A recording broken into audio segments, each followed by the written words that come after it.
spy movies sometimes make me want to be a spy.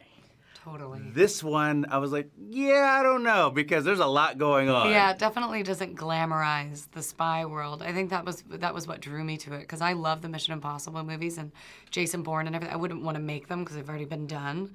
And when I read this, it's such a unique perspective on the life of espionage, like the emotional brutality of being surveilled for 24 hours and living a double life and.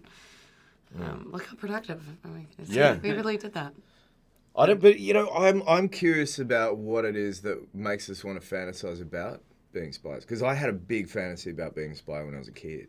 I wonder if it's the sneaking around and, being able to watch into somebody else's life and all that stuff. All of the things up until the point where you get caught, thrown in prison, killed, or tortured. Wow. Yes. Yeah. I'm awake. Because I'm sure that's not part of your fantasy, That is right? part, Being tied to a chair in your underpants. I don't want to do that right now. But yeah, like the sneaking around and all the. I could do without the paranoia. I have my own. I don't need more.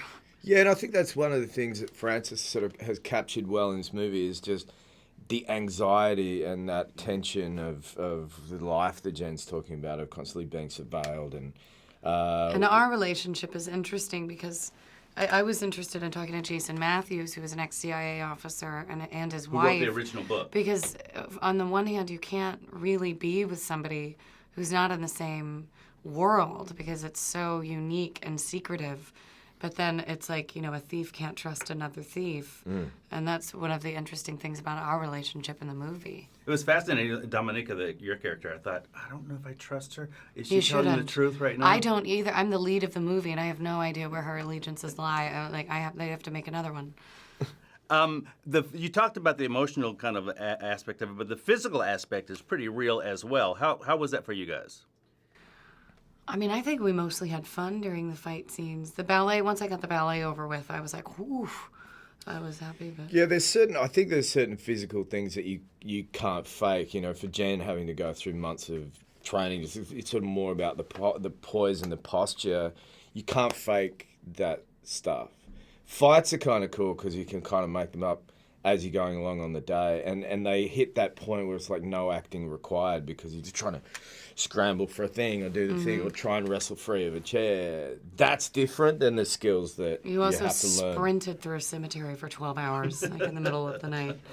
That's a common thing for me. Not that time I happen to be being filmed.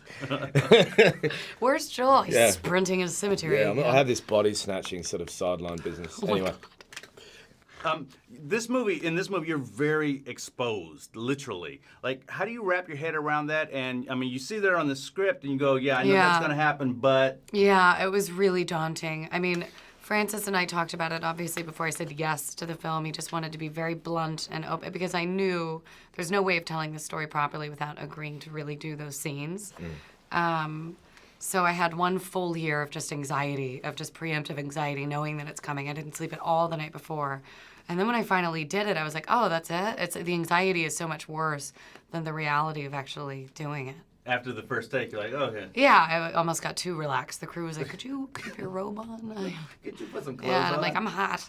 What do you think drives these two guys? I mean, for you, is it security or... Well, from the very beginning of the movie, Dominika, my character, is put in a position where she has to choose between caring for her mother and her allegiance to her country. And the interesting thing about, as the story continues, is all of the characters it's a story of corruption and deceit. So we don't know where anybody's allegiances lie, with her country, with America, with herself. I always felt it quite interesting looking at, there's a couple of characters, because you've got, on one hand, you've got a person who is somewhat, her hand is forced, and she's managing to kind of try and keep ahead of that game and like turn things around so that she's no longer on the defensive. And Nate, on the other hand, is like some guy who has some blind feeling like he can make the world a better place. He's gone into it. He's actually chosen a very lonely life for the sake of thinking he could do something good for the world. And his honesty actually somewhat makes him pretty bad at his job because he's too trusting for someone that is in the CIA. But at the same time, you're luring her in and making her trust you to get her to work for you. You're not flawless. Yeah, but I get these feelings, these feelings that I haven't felt before. Anyway.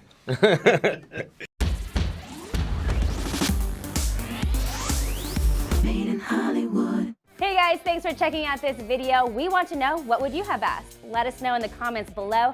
And if you liked this video, don't forget to hit the like button. And as always, for more videos like this, hit the MIH TV logo right here. And for the next awesome video, click right there.